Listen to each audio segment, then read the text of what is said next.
So they're just waiting for like logistics. Yes, and also to Well- see, because SB 411 will allow neighborhood councils to, the option of hybrid, in-person only, or Zoom. So right now they're all meeting in person. And I know John is not coming, but I know that Steve is. So, all right, 6 weeks. Okay. So we are live, even though we're not actually as a meeting in session yet. So, so just know that. We're streaming live to YouTube. So, Right. You guys are carefully. Yes. Which I suppose I should too, but. would you prefer about my mask Oh, too? it's your decision. Oh. Brittany, Yeah, I know, it's all good, yeah. My wife has had COVID this week. Oh, My goodness. son had Oh. COVID last week. Oh, I've been Steve is testing coming. All right, negative the whole so, time. I guess I could go to my car and get my mask. Yes, because I don't have Our enough. guests have masks. No, I have masks in the car, so we'll be right back. Hi, Stevie. Hi, I'm Stevie. Yes, I think we met at the anniversary. Oh, yeah, remind me of Teresa. Teresa, very nice to meet Nice you. meeting you. Nice to see you again, actually. And just a reminder, Richard said his wife is getting over COVID, so. Oh, she is over COVID. She's over COVID. Oh, Yes. she's over COVID. Yes. So, Okay. and I've been testing negative all day and all week. Oh, so, oh, okay. Yeah, so, okay. Hi, I'm Stevie. Hi, I'm Brittany. Nice to meet you. I Nice like to your meet glasses. Oh, thank you. Thanks so much. Stevie, did you speak on the South LA Planning Commission? Yeah, I did. Oh, okay. Yeah. Are you still there or no? No, Okay. when Karen Bass came in, I was one of the couple casualties. Oh, She, people just get in right. who they want to get in. And as she said in the letter, it's like, it just gives other people an opportunity to be part of the commission, Right. which is great. Okay. So actually, the person who kind of took my place Okay. is a guy named Steve Vasquez. Okay. And when we were forming the neighborhood councils, Mhm. that's Laura was there and I was there, and Steve Vasquez was the president of Mink Oh, okay. for when they first started. Mink is the neighborhood council just on the other side of Crenshaw, Okay. like between, I don't know what their northern border is, but, around Washington, Venice Okay. area, so Yeah. just on the other side of Crenshaw. I see. Yeah.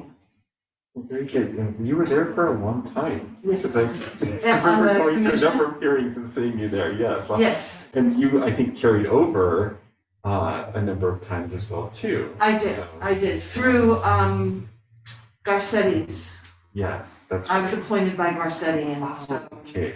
that's, but yeah, I served, I don't know, like seven or something years. Well, you heard so many cases, you wouldn't remember this, but you were there for the Jefferson drill site, oil drill site. hearing, Absolutely. And we're really grateful for the way you engaged the issues there on the board. Well, thank you. So, Thanks. yeah. I come from the neighborhood council, so it's Yeah. like, I think I was one of the few commissioners who was more interested in the community. I mean, And from the community. yeah, I mean, we have commissioners who they come from other areas of, You're letting people in. oh. I didn't realize you were on. Oh, yes, we are. Oh, okay. thank We're you. not, the meeting hasn't started, but the Oh, okay. recordings have. Oh, okay. So, Well, so, sorry. I anyway, don't think we. I don't think I said, but anyway, people come from different Yeah. walks of life and different priorities and stuff. Oh, right. That's what I'm saying. Yeah, and some of Just them. turn down the volume. David just sent a text to us. She's been harassing. the planning. Okay. Yeah. Hi, everybody. This is Laura Myers. We're in person, some of us here at the South Seas House, and obviously there's other people here on Zoom. And I'd like to welcome you to the meeting of the UNNC Planning and Zoning Committee, and we'll call the meeting to order at 7:01. And we are masked up. I'm having a little trouble speaking through the mask, so can you guys hear me? Perfect. So I'm going to share the screen with our agenda. Teresa's working this time, yes. And what's not working is I can't get to it. Perfect, sort of. Just went through. We can see it. No, I know, but I can't move it. I'm trying to figure out. Oh, there we go. Okay. So apologies to all. I mean, Zoom isn't new to us. Zoom hybrid's still a little new to me. And I apologize for sure that I have a hard time remembering to look at you on the screen instead of looking at the computer screen, which is not the Zoom meeting. So anyway, I am Laura Myers. I am the co-chair of UNNC's Planning and Zoning Committee. Welcome you all. We've called it to order. And the next thing is we're going to review our standing rules for committee stakeholder voting participation, although we do not have an action item on the agenda tonight. And, but still, so our UNNC standing rules for committee stakeholder voting participation is that anyone who is a stakeholder to UNNC, that's someone who lives, works, attends school, worships, has a job within, owns a business within, owns property within the boundaries of UNNC, and or participates with a community interest stakeholder organization defined as a nonprofit, which itself has basically bricks and mortar within the UNNC boundaries. So you participate in such an organization. So those are the rules. And what we do is we go around the room, the physical room and the Zoom room, and introduce ourselves and then also state whether or not you are a stakeholder for those rules. And again, we don't have an action item tonight, but normally we'd say, and I intend to vote, or I do not intend to vote. So I'm Laura Myers for the third time. I live in Angeles Vista. I am on the UNNC board. I am a stakeholder, and I would vote if there was anything to vote on. We'll go around the physical room first. I am Richard Parks, and I am a stakeholder and a resident. Hi everyone, I'm Brittany Lee Jones. I'm also a stakeholder and resident. Hi, I'm Stevie Stern. I live in Jefferson Park. I'm a stakeholder and I would vote if there was anything to vote on. Hi, everybody. I'm Teresa Masonette. I represent the West Adams Avenue on the board, and I too would vote if there were something on the agenda to vote on. Okay, so now we're gonna go to Steve, then Hunter, and then I can't see who else is here. I'm Steve Peckman. I'm the co-chair of the Oil and Gas Subcommittee of the UNNC Planning and Zoning Committee. I'm a long-term resident of Jefferson Park, and I live a few blocks away from the Murphy drill site. Okay, Hunter. Oh, and I vote when there's something to vote on. I'm Hunter Oakes. I live on 27th Street, so right very close to the drill site. Okay, Marina. Or Michael. Michael So there goes Kimbrell. Marina.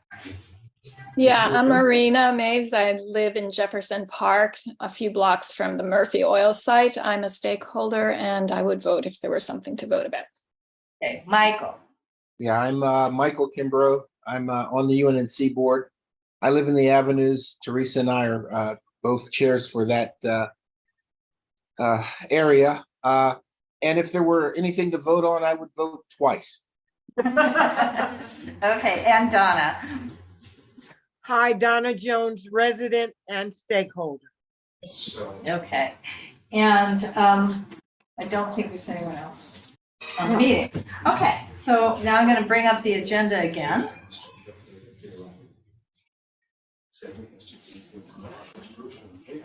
Okay, so reviewing the agenda itself. Try and do that. It's already. There we go. So the second item is general public comments, 1 to 2 minutes per speaker for any item not on this agenda, but which is within the purview of UNNC and its planning land use committee.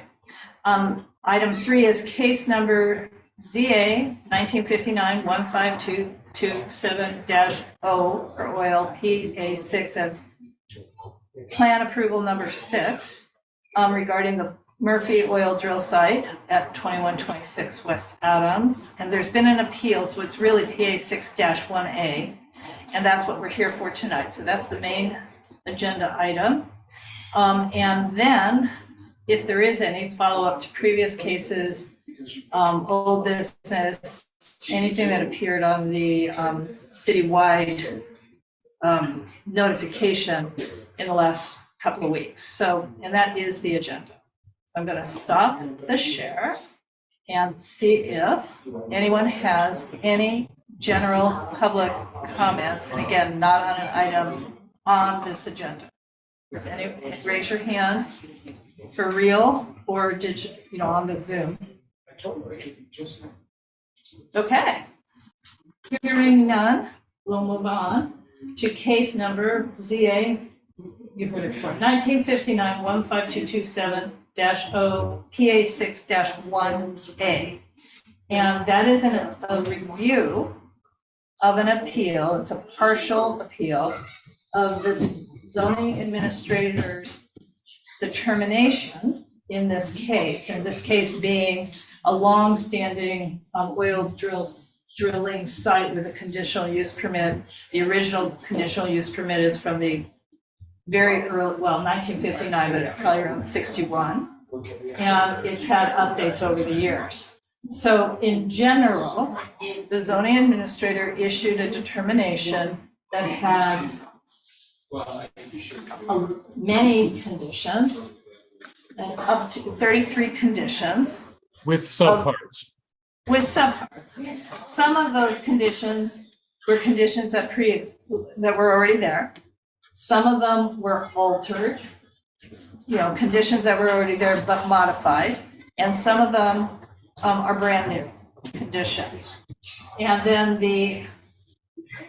basically the oil drilling company appealed the determination, specifically appealed 14 conditions, 14 of the conditions. So there will be a hearing on October 3rd to deal with the partial appeal, the appeal of the 14 different conditions. So what we were going to do tonight, I did read everything, Steve, but I was going to turn this over to Steve to run the meeting because he is our chair of our subcommittee. And then Steve's going to tell me what you expect me to do with this. I do have printed out, I do have on the computer, and we did put in the agenda packet both the determination and the appeal. So I guess the first thing before even Steve starts is how many people, just raise your hand again, actually read that material, if any? Well, of course, Richard did. Did anyone? No. Did anyone else? And Steve read the material. Okay. So Steve, Okay, I'm prepared to go through it. So okay. could I share screen? I can give you that, yes. Hang on. It'll be much easier if we have. Yes, some it would. visuals. Okay. Is Ted Cordova going to be here tonight? I let him know that we will be doing this. He did not say one way or the other. Okay. I mean, he responded. I mean, he's aware and he Yeah, said thank it's his you for choice. that. Yeah. Can you see the slideshow? Yes. Great. Let's see if there we go. So Laura's asked me to give a kind of informational, educational overview of this appeal so that we can all kind of be on the same page. It's a complex determination by the zoning administrator. It's very lengthy. It's 73 pages, I think. And as Laura said, it's 33 conditions and with subparts. And E&B Resources is actually appealing 14 of those conditions. And I'll kind of walk us through it as quickly as possible. The hearing's October 3rd at 4:30 p.m. The information about it is on the UNNC website. Just to kind of orient everyone to what we're talking about, the Murphy drill site is here. Let's see if I can get this. So the Murphy drill site is here. Interestingly enough, on page 73 of the determination, zoning administrator Mr. Roush designated the zoning drill site, the oil drill site, as that within the walls of the current drill site. Which is actually kind of new. And what I want to do is talk a little bit about context and then go into the details. So this is Adams, this is Arlington, this is Western, and this is 27th. I'm sorry, this is 27th. Yeah, we're not seeing. This is 27th. You can't see it? Okay, so never mind about that. Well, ask other people. No, I can see the pointer. Okay, so that's just. Okay, Can't see it here. It's small, but we can see it. it's small. Okay. So don't worry about it. I guess I'm only going to use it for this slide and this slide. So to give you context, there's in red the oil drill site. The Carl B. Nates Hospice is right next door, as is the St. Andrews Gardens Apartments. So that means people are living just footsteps away from the oil drill site. This is Jefferson Park. I think everyone here at this meeting knows about Jefferson Park, but I'll just say it again. It is a densely populated area of Los Angeles, one of the most densely populated areas. Directly adjacent to the drill site is the Sisters Servant of Mary Convent. And just so everyone knows the context, E&B does not own this drill site. They lease it from the Archdiocese of Los Angeles. The Prescott School is right over there on Arlington. The Adams West Senior Citizens residence is there over on Western. Oops, sorry. You have Independence Square right across the street. St. John Retirement Housing is also directly across the street. Crown Prep and Whitney High, just a couple blocks away. UCLA Clark Library. So you can see there are sensitive activities going here, like a hospice facility. There are residences who live just a few steps away. So there's a lot of reason why the community has been concerned over the years about the operations at the drill site and has tried to be very active in this area. I know I've been active in dealings with the Murphy drill site pretty much since I moved to Jefferson Park. So the history of the Planning and Zoning Committee recently on this project. In July 2021, E&B filed a plan approval application with the planning department. They were not proposing any new significant projects. What they did propose, though, is to review the site's conditions and to, they call it, a good neighbor provision conditions that for years the community had been asking for. So there are 3 conditions I'll go through that the community had been asking for many years and over several previous operators. Let's see if I can get this to work. There we go. So there were 3 planning and zoning meetings and 1 UNNC meeting. These are the dates. E&B Resources presented at each meeting. Ted Cordova was there. He's the representative of E&B. And I have to say that there was very robust discussion about the plan approval application and allegations of non-compliance. And so we really walked through all of that. There was a public hearing on April 28th, 2022. Approximately 105 members of the public and community groups attended the meeting. There were 31 people from the public and community groups speaking. As I said, Ted Cordova, the ENB representative, was there at the public hearing for the ZA hearing. Laura Myers, as our UNNC representative, was there, and Mr. Hakeem Park Davis, representing CD10, was there. So almost a year later, the ZA determination letter came out, and that was in late February of this year. And the ZA imposed conditions requested by the community. There were 73 pages of detail, 33 conditions with subparts, as we previously heard, and an outline of presentations made at the public hearing and correspondence sent to the ZA, which included information from the current petroleum administrator, who I'll talk about a little bit later, and a retired Dogger administrator, which is a state organization responsible for oil and things like that. The petroleum administrator, I just want to highlight, that position had been empty for the city. This is kind of the petroleum czar for the city that oversees all oil and gas operations. There was no one in that position for decades. And it wasn't until the greater Jefferson Park, West Adams area, with the leadership of UNNC and then Council President Herb Wesson, that we pushed very hard to have that position filled. And this is the second, I believe, petroleum administrator since that happened, and that was just a few years ago. So this has been a really important change in city oversight of oil sites. So ENB is appealing the zoning administrator's determination, and I'll just add here as a parenthesis that the ZA has a quasi-judicial job in these kinds of hearings, and those determinations are binding on the applicant, unless, in this case, as the example in this case, the applicant appeals and those determinations are overturned.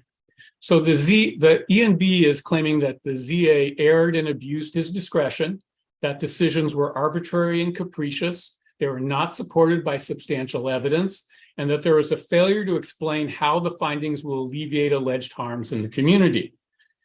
Additionally, additional and modified existing conditions constitute the taking of ENB's property for public use without the payment of just compensation, end quote. And this is a legal category called taking, where government cannot take someone's property, at least not in this country, without just compensation. ENB is claiming that this decision deprives them of that right. So I'm going to go back to March 16, 2022, where the Planning and Zoning Committee passed two motions. One was to recommend to the governing board that the board support the ENB plan, and this is what was promoted by ENB in their good neighbor modification of the site, that there be annual on-site inspections by the petroleum administrator and other agencies to evaluate compliance with all the codes and permits required to run the oil operation. Now, I have to say that this was rather novel because most sites are not inspected on any regular basis by the city, and certainly not by the petroleum administrator. And what commonly happens is documentation is sent to the city and petroleum administrator, city planning and petroleum administrator, and they do what's called a desk audit of paperwork, which, as we all know, especially when dealing with an oil site, going on the site provides serious advantages over a document review. So ENB volunteered that they would want this to happen. They also are requesting from the ZA air monitoring, that they would install and begin operating fence line perimeter emissions monitoring with commercially available equipment that provides continuous monitoring and data recording of the quantities of specific pollutants in a matter to be approved by the petroleum administrator. The condition requiring ENB to implement the monitoring within 6 months of the issuance of the determination letter by the ZA. And finally, supplemental emergency reporting that would require ENB and all further operators at the site. I want to make this very clear that ENB is volunteering these things, but what's happening is when it becomes part of the CUP, it is binding on all future operators at the site unless it's changed by the zoning administrator. So these aren't just going to impact ENB, they'll impact any operator that comes subsequent to them. So this would require ENB to immediately notify a bunch of organizations, including CD10, of emergencies, accidents, or spills. that require reporting to state, county, and regional agencies. Now, there are 3 other motions that were also approved, and I'll get to them in a minute. What we want to do is knock these off first in terms of the zoning administrator determination. So the zoning administrator said that he agreed with those conditions that E&B volunteered: annual on-site safety inspections, fence line monitoring, and immediate notification of these spills and accidents. But he then went further than that. So for the annual on-site inspections, what I think UNNC was hoping for was the petroleum administrator's active involvement in these inspections, at least the office of the petroleum administrator, or some other third party. What the ZA then ruled was that there would be annual on-site safety inspection performed by the operator that would be sent to the petroleum administrator and the ZA. It's not contested by E&B, but it's not quite the third party that we had hoped for. And I was hoping Ted could be here tonight and address whether they will move forward with what the petroleum administrator suggested in her formal letter to the ZA about this case, which is that E&B hire a third-party consultant to do that inspection. And that way you avoid, at the very minimum, the appearance of conflict of interest in that inspection, right? If you're inspecting yourself, you're always open to claims of conflict of interest. So hopefully E&B will take that seriously and do that. Let's see here, get this to work. The second point is the air monitoring, the fence line monitoring that I outlined. So the ZA said, yes, absolutely, we want you to do this. And the system should be designed and installed to provide real-time data online via a website and provide quarterly reports to Southern California AQMD, the petroleum administrator, zoning administrator, for up to 3 years from the effective date of the action. Monthly reports should be submitting to the ZA, and the fence line air monitoring system shall monitor for a bunch of different really volatile contaminants that are not good for our health. The monitoring equipment shall continuously measure these volatile organic compounds that are listed there, and it includes other toxic substances. And the fence line monitoring should detect down to limits of 10 to 25 parts per billion of these volatile organic compounds, or VOCs, and down to 10 ppb, or parts per billion, of hydrogen sulfide. So this is in addition to what E&B had volunteered that they wanted to do. So the petroleum administrator opined on this in her letter, essentially saying that her predecessor in a report 2019 had highlighted information from SoCal AQMD, regulates air quality, and that they're overseeing the Murphy site, and that the petroleum administrator said that various recommendations and suggested parameters if the operator will be required to install a fence line monitoring system. And she would recommend that would clearly identify which vapors, elements, and pollutants the monitor system should be able to capture and or measure. And I think that maybe is what the ZA was trying to reflect in his list of the VOCs. The petroleum administrator also recommended for any proposed condition of approval to identify whether there will be an automatic alarm system in place should the monitoring system record a significant level of particulate elements, and also recommend the operator use specific types of equipment in their monitoring system.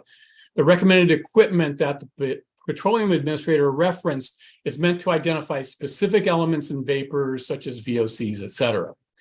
So that's how the petroleum administrator looked at it.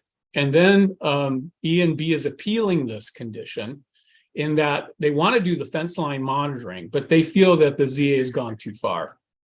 That requiring the installation of a new monitor for the evaluation of specific constituents using detection limits that are not technically feasible.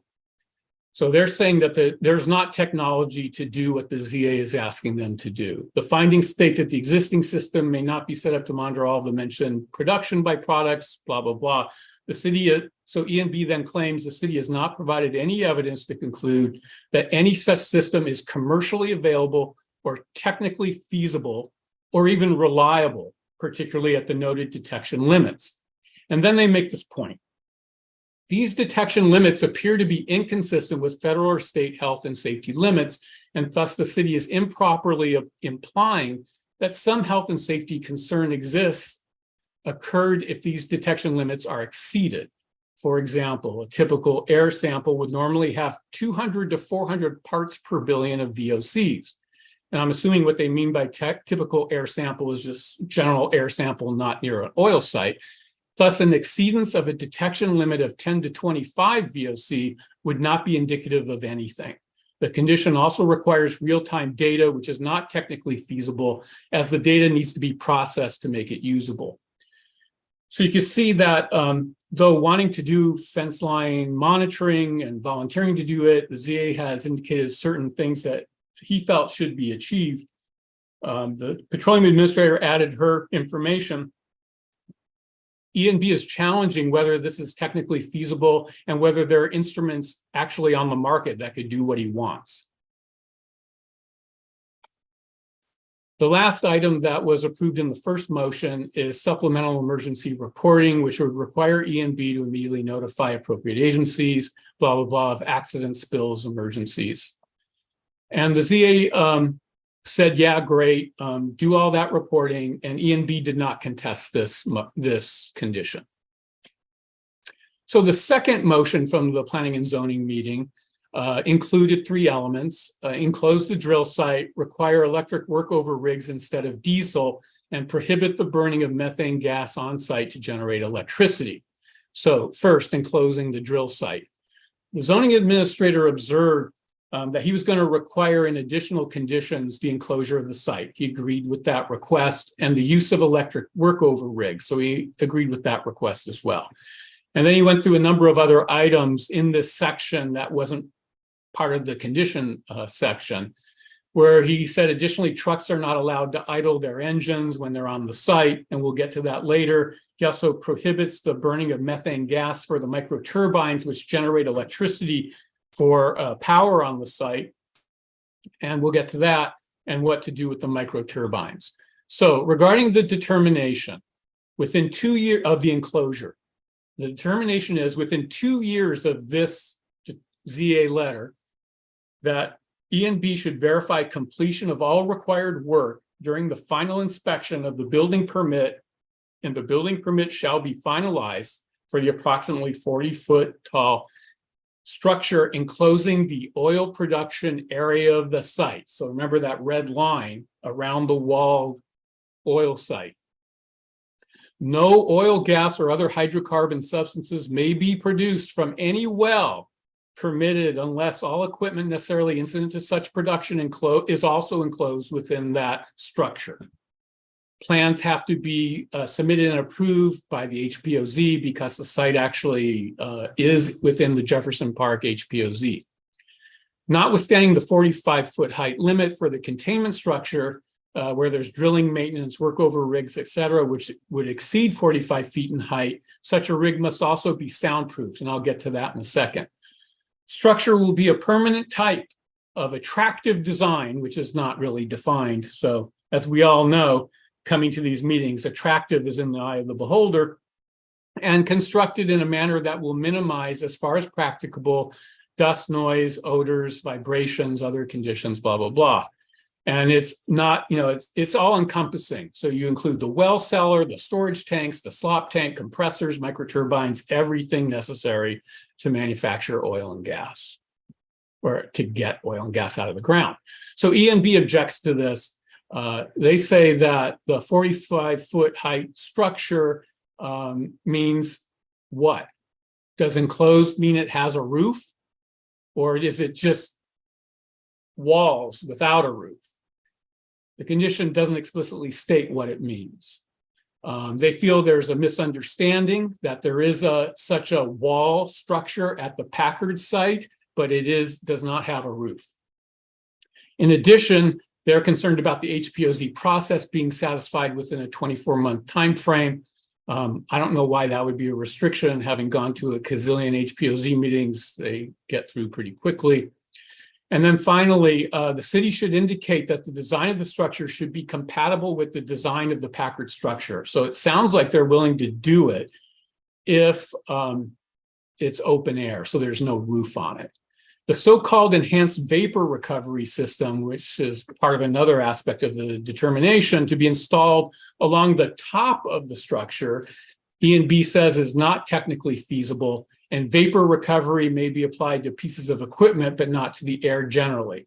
So that's a technical oil question that would have to be duked out between the zoning administrator and the petroleum administrator and E&B, I assume.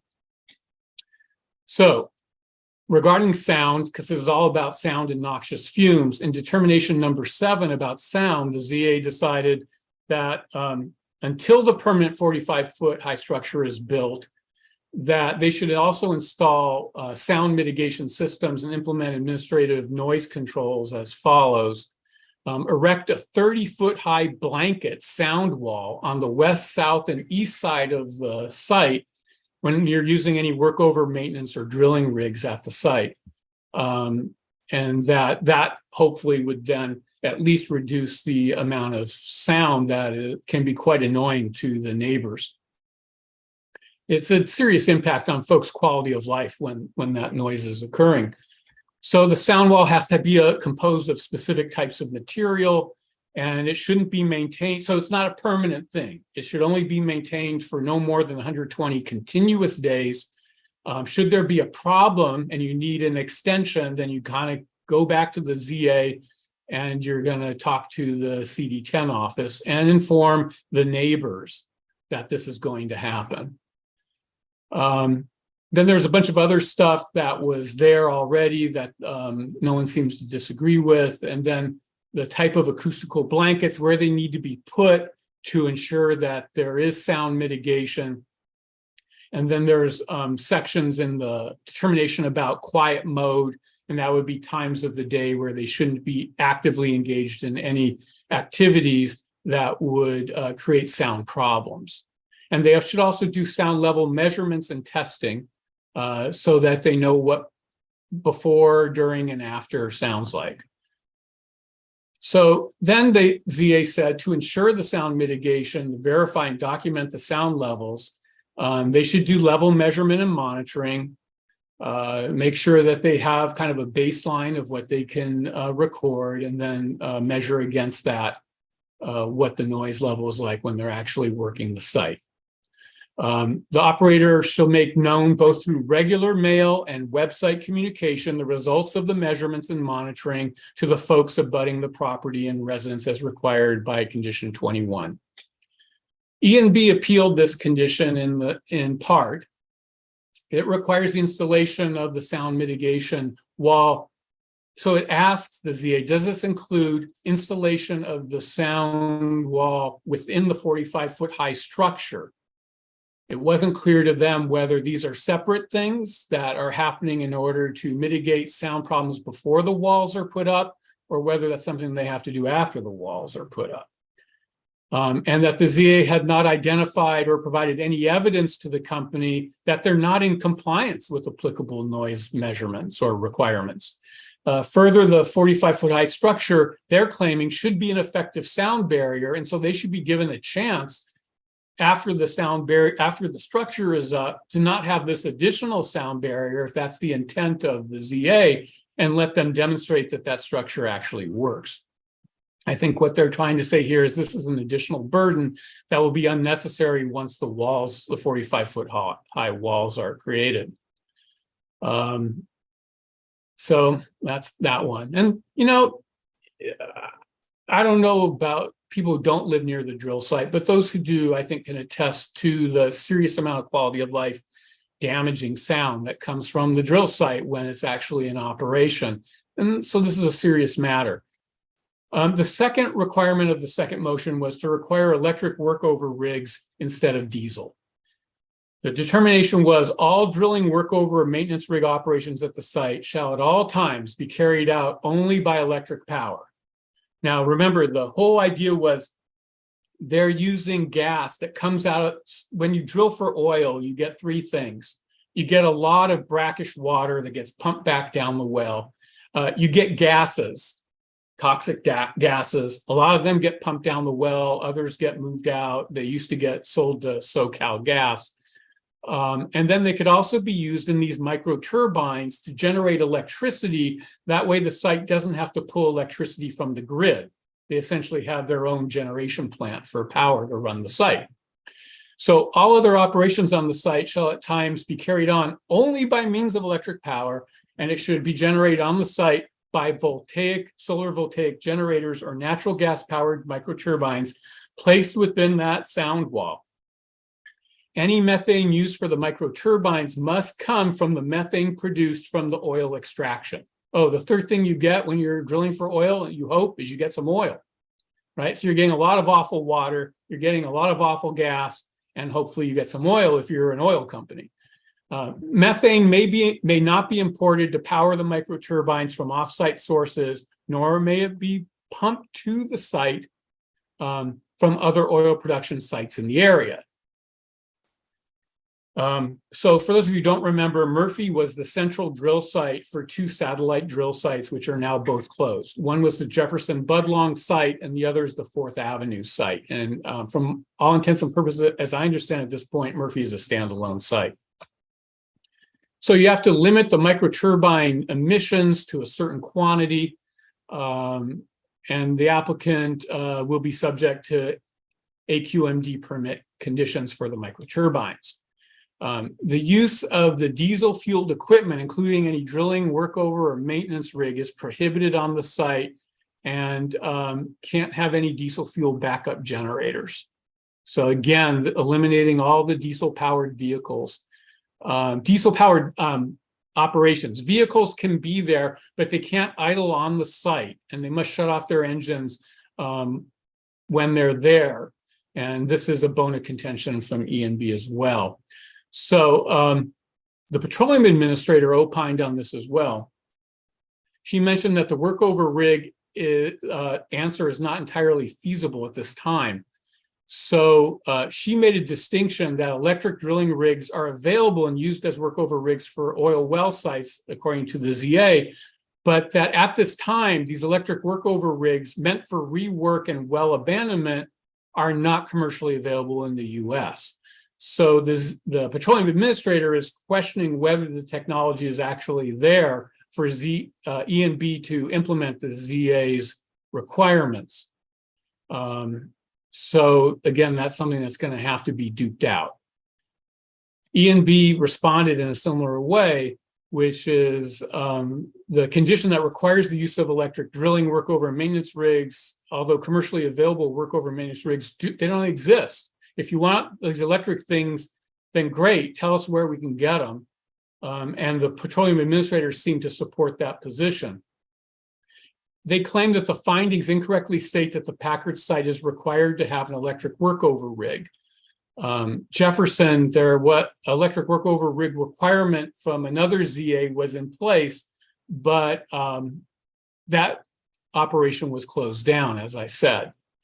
So they're wondering if the ZA is mistaken about what's going on at other sites and the technologies that are available, and that requirement fails to recognize the current state of technology as presented by the city's petroleum administrator and effectively terminates or severely curtails operations at the Murphy site. In addition, the condition prohibiting the idling of diesel-powered vehicles in this condition should clarify that a vehicle is not idle if it's being used for operations such as powering equipment on the site. Now, I had not previously heard of diesel-powered vehicles powering equipment on the site, but that's something they will have to look at. So clearly there's a difference in opinion over the technologies that are available to implement the ZA's determination.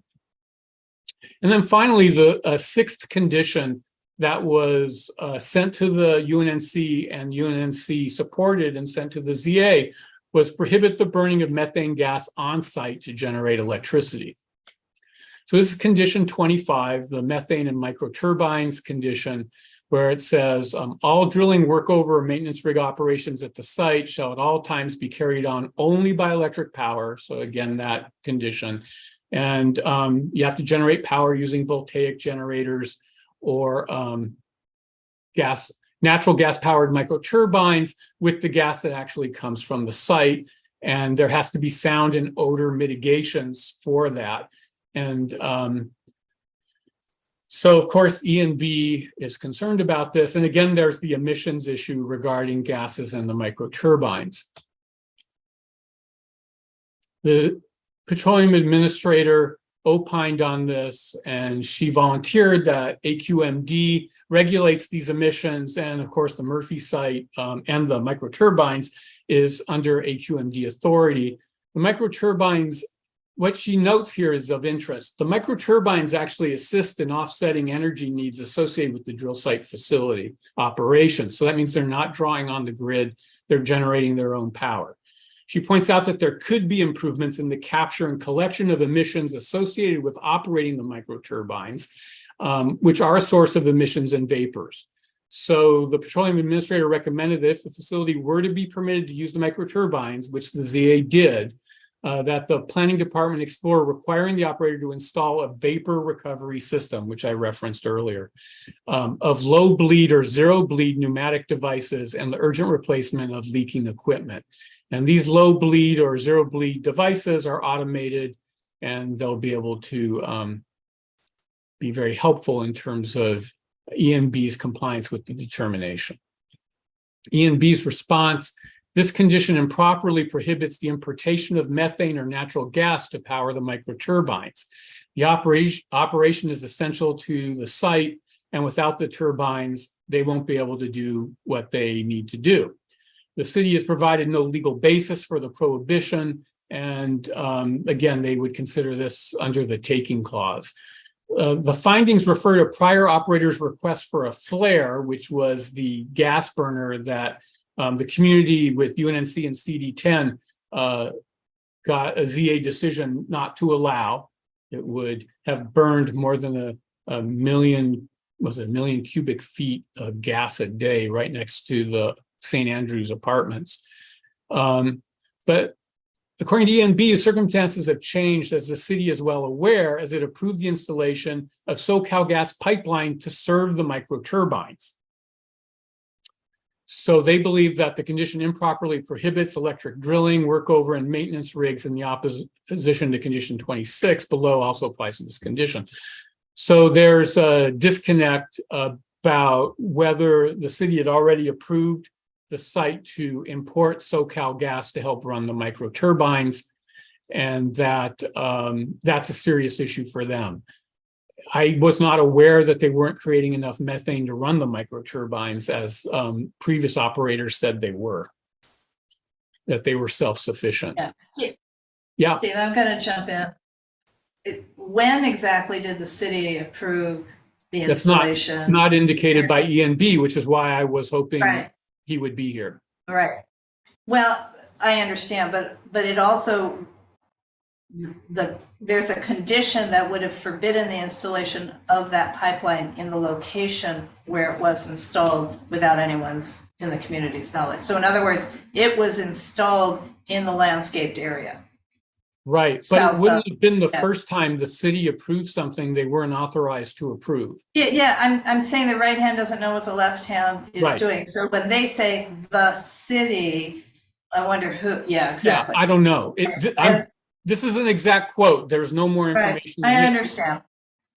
So again, I guess this is a good time to kind of underscore the fact that there are a lot of issues here where the contention is technology doesn't exist or isn't available, that approvals have been in place, that it's going to be incumbent upon ENB to demonstrate that they're right, especially before the Planning Commission.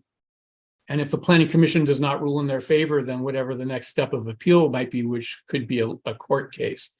So the ZA has made a determination, and now it's incumbent upon ENB to provide the detailed support for any claims that they're making. Okay. Acidizing, another big deal. So there have been a lot of concerns about the use of acid to maintain the well site. And the ZA has determined that they can't use acid. No maintenance acidizing is permitted on existing production of injection wells until a determination has been made. So it seemed to me this wasn't clear, but he's holding this decision in abeyance. But in the meantime, he's saying you can't acidize because it's not clear what the determination is. But he then says in condition 22, the operator shall notify all owners and occupants within 100 feet of the drill site when they're about to do acidizing activities.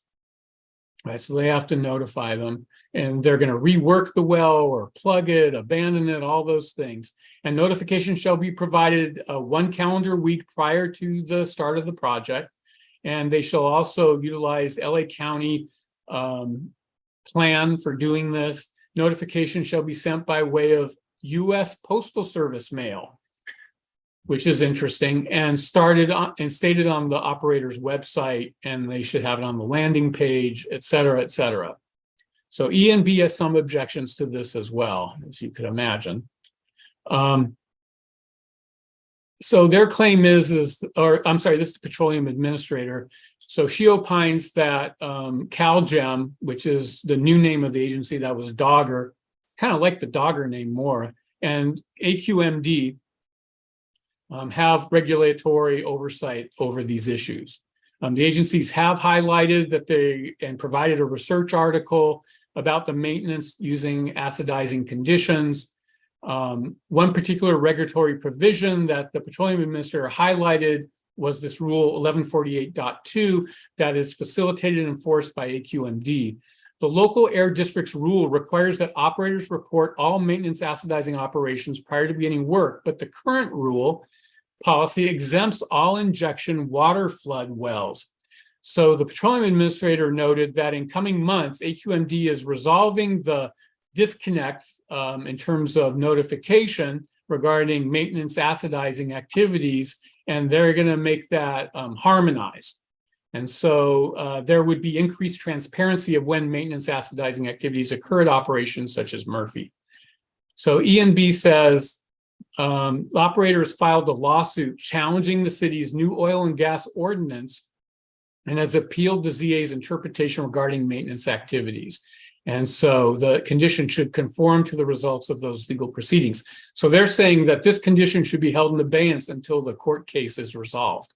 Regarding U.S. mail, the condition improperly requires notice by certified mail. There is no legal basis for this. The website would offer sufficient notice of these activities. There are also no notification requirements already in place via the city's plan approval process and AQMD. So they don't want to send it out by certified mail. I'm assuming they don't want to have the cost burden of that. I don't know why else they would want to, but they didn't say. The monitoring program, determination 28. So the following measures, the ZA said, shall be utilized by the operator to maintain regular and assured oversight of the well site in a residential neighborhood. So like, make sure you take care of your operations so it doesn't turn into the Allenco site. The operator shall install an early alert detection system, which will alert the LA Fire Department of hydrogen sulfide and methane leaks. And there'll be a whole protocol for that.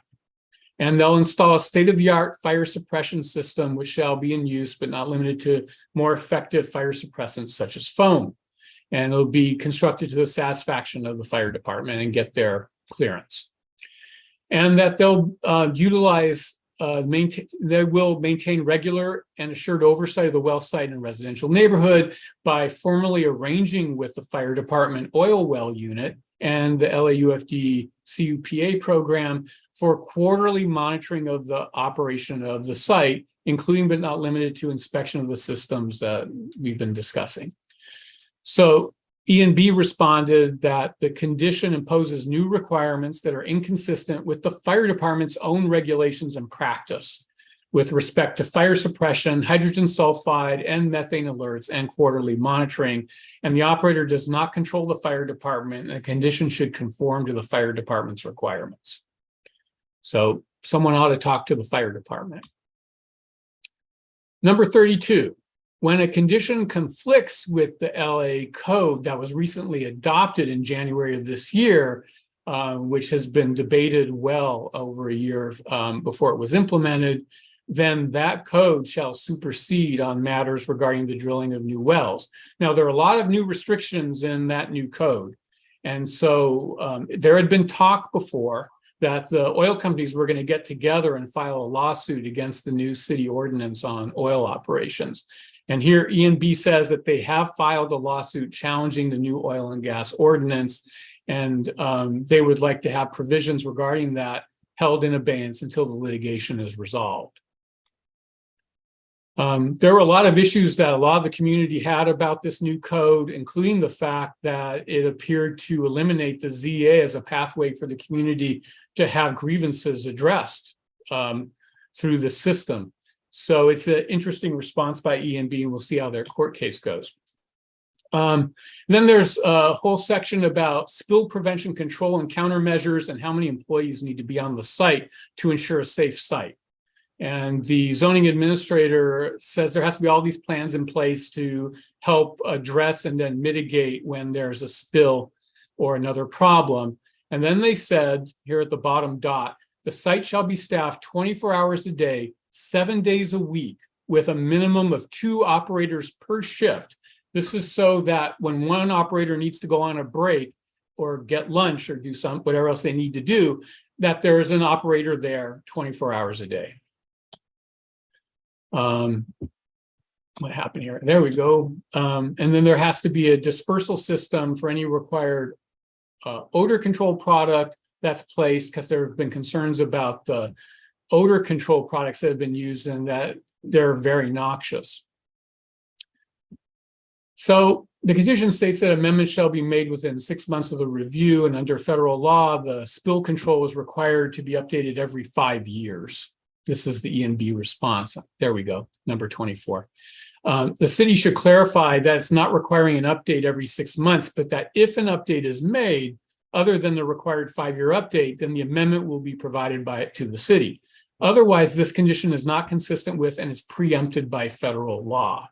Furthermore, the spill control requirements do not impose a condition for the 24/7 staffing or a minimum of 2 operators, and the city has no legal basis for mandating such employee activity on the site. Staffing requirements are otherwise regulated by the state and or federal law, and the city's provisions in this condition are preempted by state and federal law. So again, this is something the Planning Commission is going to have to work on when they get this appeal. Regulating idle wells. This has been a consistent problem at the site dating back a number of years, and that the operator needs to remain in compliance with all the applicable regulations regarding idle wells. ENB responded that an idle well shall be defined and identified per CalGEM's Well Finder web application. The condition should be clarified to state that compliance with the state's idle well regulations serve to satisfy the city's. Their concern, again, is that the city is overstepping its authority by requiring something that may be in addition to what the state is requiring. 27th Street. So this is a condition that goes back a number of years. The last time I saw it was in a determination that was ultimately overturned regarding the gas.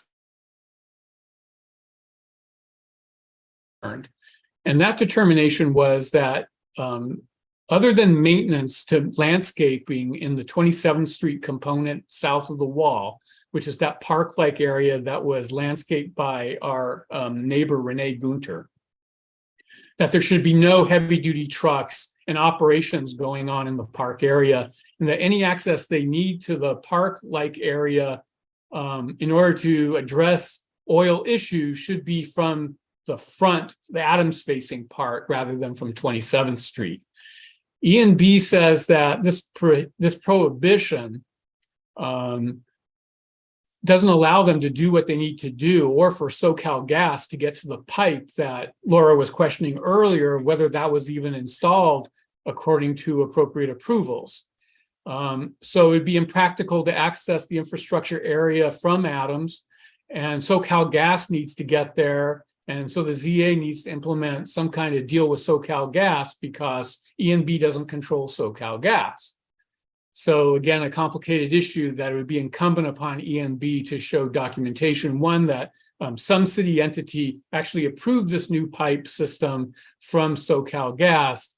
And 2, they would have to really justify bringing heavy equipment in off of 27th Street. Indemnification and reimbursement. This is all about if there's legal costs that the city has, that ENB has to provide resources for the city bond and things like that. These are kind of normal things. ENB has responded that they should be required to engage in good faith discussions. The city should engage in good faith discussions with ENB regarding settlement of any litigation or any major or material decisions pertaining to litigation, so it doesn't require all this. Right. And I want to jump in on well, you just went down anyway. That language is a standard provision in all ZA determinations these days. Yeah. And not only that, I mean, there's been a lot of criticism of the city because they're not supporting two nonprofits in Venice who are trying to build affordable housing, and they have the same conditions and they've been sued. But I mean, it's like, it's just, I'm not sure it's a totally ethical set of requirements. I feel the city is the one who makes a lot of decisions. They ought to step up and take responsibility. But this is kind of standard but this stuff. is standard. Yeah. But it's standard. And it's not only is it standard, but it's not even clear that it's really that they're really appealing it. They're just putting hope out there. Mm-hmm. So anyway, that's the whole schmear. If anyone has any questions, I'd be happy to try to answer them. But essentially, what's happening is the ZA heard the community loud and clear about a whole host of items over and beyond the 6 items that the UNNC board submitted. Got a lot of feedback from the community and other people, including the petroleum administrator and a retired person in leadership in Dogger. And ENB, of course, is making certain claims against those decisions. Again, some of those are kind of technical in terms of what kind of equipment are available that meet the job required by the ZA, and it'll be interesting to see how this plays out before the Planning Commission. So, Steve, I do have a question. Yeah. In the determination itself, item number 3, which you don't have up on the screen, was I can put it up. Well, it's all conditions set forth in section 13.01-E2, as well as, and then it says long list of conditions. In subsection those are the F. standard oil conditions that ENB is not appealing. Right. Well, it's not just that ENB has not appealed it, it's that he didn't write it out.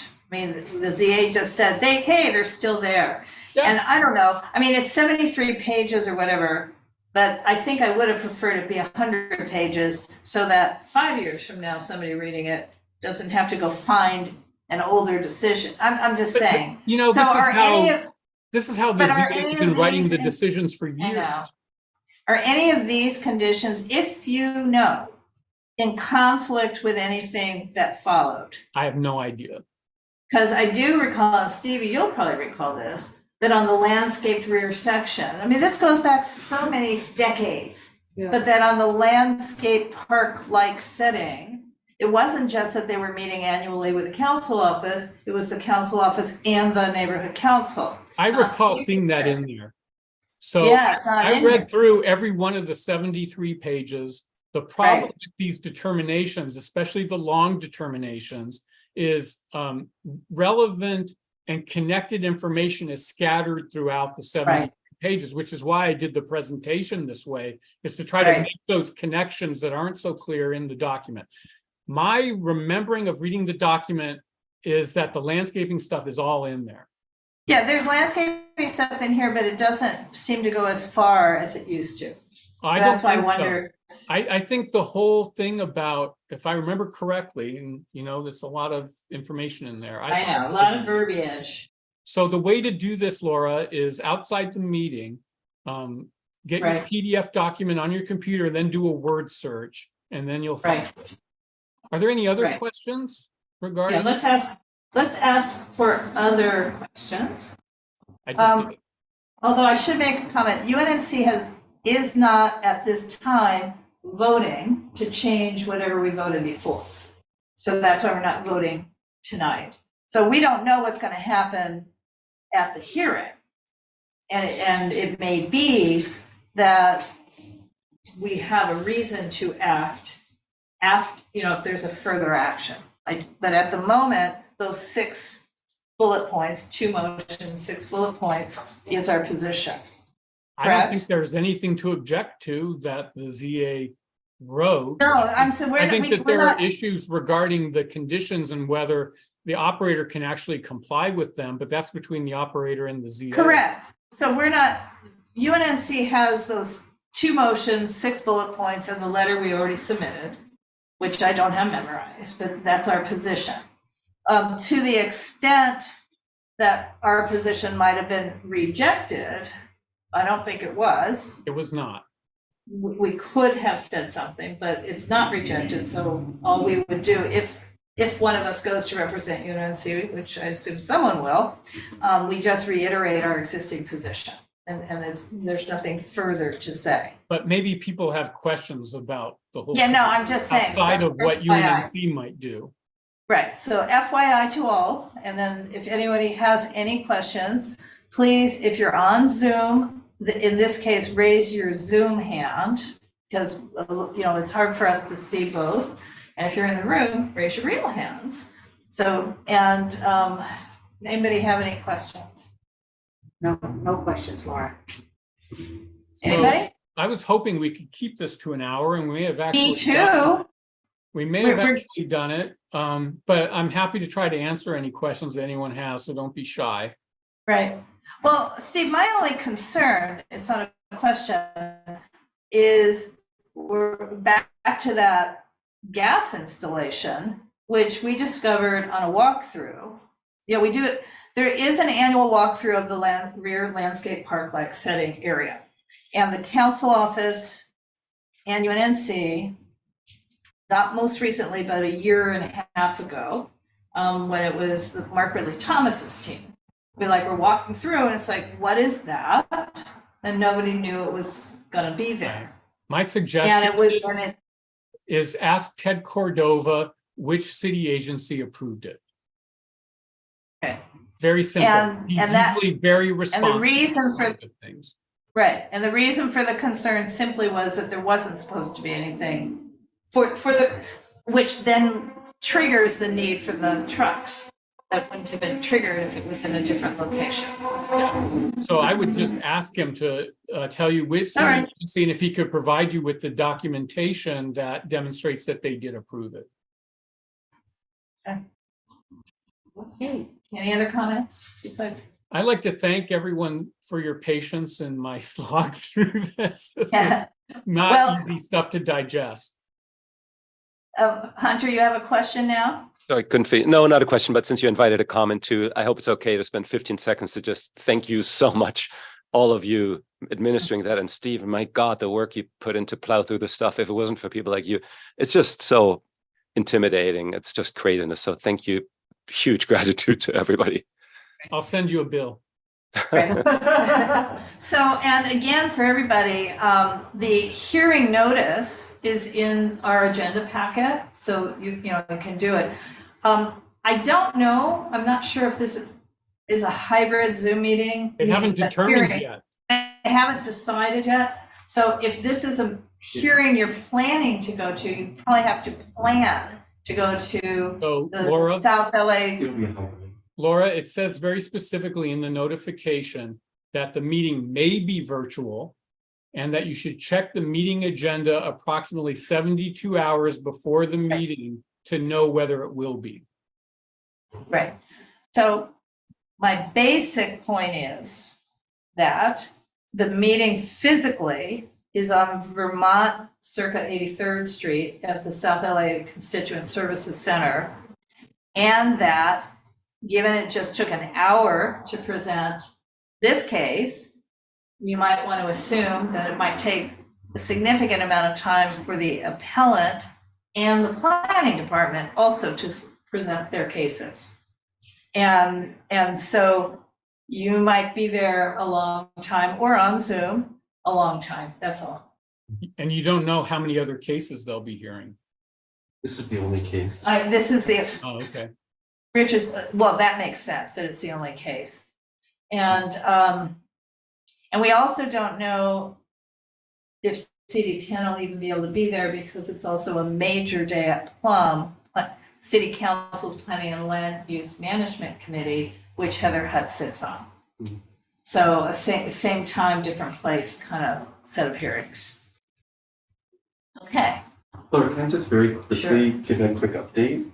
I just wanted to share a couple things that, since the hearing a year ago, these violations and problems that were identified have been ongoing at the Murphy Drill site. And so the AQMD issued a notice of violation on April 24th, 2022. It didn't come out until after the hearing, but it was for a failure to collect and control the emissions of produced gas, failure to comply with all applicable requirements of Rule 1148.1, and failure to report a breakdown that resulted in violations of rules and permit conditions. And then on September 8th of last year, CalGEM issued a notice of violation because there's basic safety rules and safety checks that have to be performed on a well that's been idle for more than 4 years. And no well in the city of Los Angeles should be idle for more than 4 years, or should be not be idle for more than 1 year. But ENB has really flouted those rules. And so CalGEM issued a notice of violation for failing to do that safety check. And then earlier this year, March 17th, they received another notice of violation from AQMD for failure to properly maintain equipment in good operating condition at all times. So there have been numerous odor complaints since the hearing as well. And also too, we've identified more than 30 operating hour violations where trucks have been coming in. I forget what the earliest time is. 5 a.m. 5 a.m. But their operating conditions prohibit the arrival of heavy trucks before 7 a.m. And so this, this practice of really flouting regulations has been ongoing. This, continues to be a concern and a nuisance for neighbors. And finally, there was a new peer-reviewed published research study in Nature that came out 2 weeks ago, specifically looking at health impacts around the Murphy Drill site and finding that residents' blood pressure actually lowered for every 100 meters that you moved out away from the drill site. And cardiovascular health improved as well with each 100 meters moving out. So there's a lot of evidence that this site is having negative impacts on our health and our safety.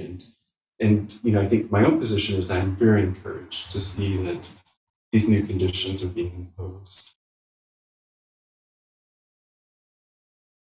So Richard, thanks for that. As we know, all those violations are subject to due process rules.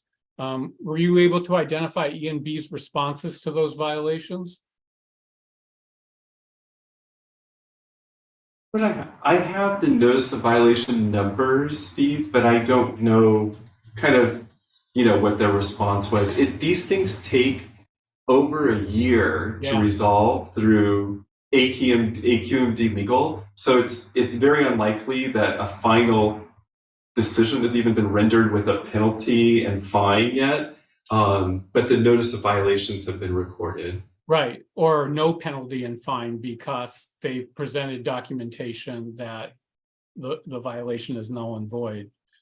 And I just want to be honest about those things, that a violation doesn't necessarily mean that they've been convicted. Okay, we do have one more item on the agenda, although we may or may not have one more item on the agenda. So we can move on to item number 4, which is follow-up to previous cases, the ENS, and any old business, if any. So does anybody have follow-up to previous cases or anything else we wish to discuss? Yes, my previous case is to go eat some dinner. So yes, thank you all very much. Thank you. Okay, then we can adjourn. Thank you very much. So I'm gonna do the. How would I take care of it for you? Wait, do we want to?